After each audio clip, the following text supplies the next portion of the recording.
so glad to see our young people participating in the Pathfindering program.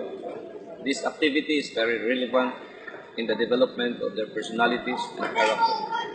Furthermore, this program will enhance their leadership skills, conquer their fears, and instill in them the spirit of discipline.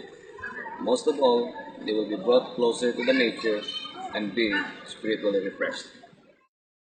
The purpose of this camping is to train our young people, especially to enhance their leadership skills, and they will experience some challenges that will help them to prepare themselves for the coming challenges in the real life, especially also for the coming persecution. And this will help our young people to be active, especially in the program of our church.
I've enjoyed this camping experience because it's something I've never done before. I've learned a lot of new things and I learned that there are lots of challenges to be faced in life, that we need God with us to overcome those obstacles.